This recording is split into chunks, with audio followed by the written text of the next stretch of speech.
कॉर्डन लग चुका था। 1600 बजे हमारे एक जवान ने 4 लोगों की फेरन में मूवमेंट देखी। इतनी गर्मी के समय में फेरन में मूवमेंट सस्पिशियस था और ये लगते ही हमने उन लोगों को चैलेंज किया और चैलेंज करते ही उन्होंने भारी फायरिंग शुरू कर दी, जिनमें उन्होंने AK-47 और हैंड ग्रेनेड का इस्तेमाल किया। इस फायरिंग का हमारे पार्टीज ने बखूबी उसका जवाब दिया, जिसके इसी एक्सचेंज ऑफ फायर में हमने अपने बहादुर सिपाही को भी खोया।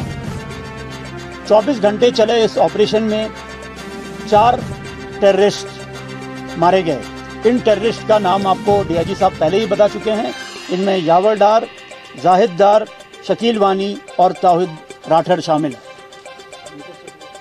ये ऑपरेशन कंक्लूड करने के बाद सर्च के दौरान हमें तकरीबन 6 kg की एक आईडी भी मिली, जिसे कोलैटरल डैमेज को ध्यान में रखते हुए तत्कालीन तौर पे इन सिटू वहीं बर्बाद कर दिया गया। ये ऑपरेशन हम सारी एजेंसीज के बीच में कोऑर्डिनेशन को दर्शाता है और 4 टेररिस्ट का इस तरह से मारा जाना 1 सेक्टर के एरिया में और साउथ कश्मीर में टोटल 6 टेररिस्ट का मारा जाना हिजबुल मुजाहिदीन तंजीम के लिए एक बहुत बड़ा झटका है। मैं सारी एजेंसीज का और कश्मीर के अवाम का उनकी सहयोग के लिए हमेशा शुक्रगुजार हूं और आशा करता हूं कि इसी सहयोग से हम और सक्सेसफुल ऑपरेशन करेंगे और कश्मीर में शांति बहाली में आर्मी अपना इसी तरह से रोल निभाती रहेगी। Thank you. इससे पहले मैं आपको ऑपरेशन के बारे में ब्रीफ करूं।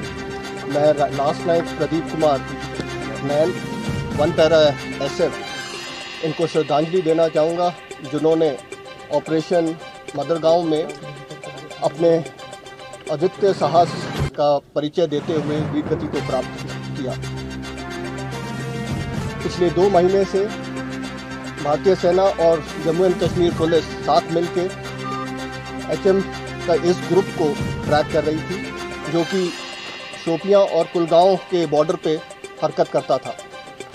हमें एक बड़ी सफलता तब मिली जब 6 जुलाई की सुबह खबर आई कि ये टेररिस्ट ग्रुप मदरगांव गांव के अंदर एक घर में बैठे हैं।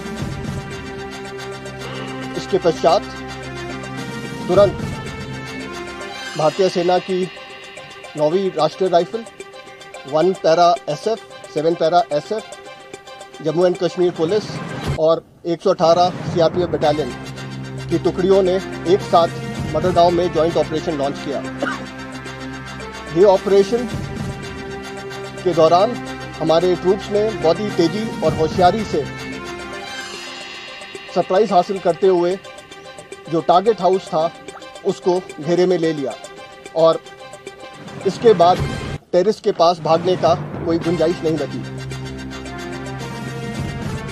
इसके बाद जितने भी सिविलियंस उस इलाके में थे उनको सेफ्टी से इवैक्यूएट किया गया और सुरक्षित स्थान पे ले जाया गया और तकरीबन 1300 आस पे जब हमारे जवान इस मकान में तलाशी ले रहे थे तो मकान के अंदर बने एक हाइड आउट के अंदर से टेररिस्ट ने अंधाधुंध फायरिंग शुरू कर दी। फायरिंग का जवाब दिया गया और टेररिस्ट को वहीं पिन डाउन कर दिया गया और उनको किसी भी तरीके से भाग निकलने की कोई चांस नहीं मिला। इसके बाद ये ऑपरेशन 24 घंटे से ऊपर चला और इसके अंदर हिजबुल मुजाहिदीन के 2 टेररिस्ट को मार गिराया, जिसमें आदिल हुसैन वानी जो कि एक टॉप HM के कमांडर हैं वो थे और ये काफ़ी समय से सक्रिय थे, जैसा आपको डीआईजी साहब ने बताया। इन्होंने कई सारी आतंकी घटनाओं को भी अंजाम दिया हुआ था। ये ऑपरेशन जो इन दोनों